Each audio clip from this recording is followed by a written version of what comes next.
ধর্মের প্রতি বিশ্বাস, আস্থা বা ফেথ একটা মানুষের মনোবল কতটা বাড়াতে পারে সেটা আজকে আমি আমার ছবির মাধ্যমে দেখাবো। ছবিটা তোলা গঙ্গাসাগর ট্রানজিট ক্যাম্পে। আমার এখনো স্পষ্ট মনে আছে আমি সেই বছর ঘুরেই যাচ্ছি একটা ভালো ছবির সন্ধান। হঠাৎ চোখ পড়ে যায় এক বয়স্ক ভদ্র মহিলার ওপর, যিনি ওনার লাঠি রেখে ওখানে চুপচাপ বসেছিলেন এই শীতকালে, একদম ওই কম্বল ফম্বল জড়িয়ে। মানে ওনাকে দেখে বুঝতে পারছি উনি প্রচন্ড বয়স হয়ে গেছে, স্বাভাবিক ওনার শরীরে তখন অতটা জোর বেঁচে নেই। এবার আপনারা তো জানেন গঙ্গাসাগরে নানান রকমের গান হয়, নাচ হয়, ভজন হয়, এবং ঠিক সেরকমই কিছু সময়ের পর একটা গ্রুপ এলো, এসে তাদের ভজন শুরু হলো এবং আস্তে আস্তে মানুষজন উঠে নাচতে লাগলো। খেয়াল করে দেখলাম ঠিক সেই সময় ভদ্র মহিলা ওনার লাঠিকে ভর করে যা হোক করে দাঁড়ালেন এবং কিছু সময়ের পর এই মানুষজনের সাথে উনিও নাচতে শুরু করলেন।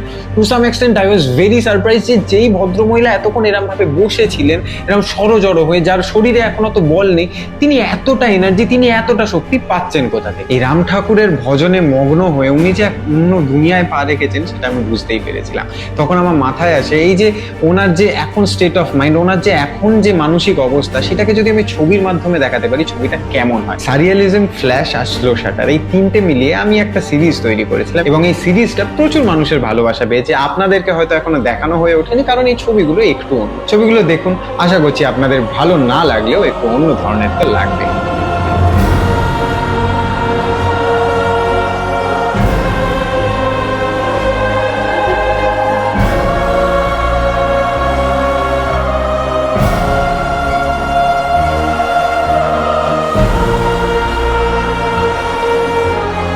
যে কোনো ধর্মের প্রতি আস্থা বা বিশ্বাস আমাদের মানসিক জোরটা অনেক বাড়িয়ে দেয়। এটার সাথে কি আপনি সহমত, বা আপনার মতামত কি প্লিজ কমেন্ট সেকশনে জানাবেন। এরকম অন্য ধরনের এক্সপেরিমেন্টাল ছবি যদি আরো দেখতে হয় সাবস্ক্রাইব করে নিন।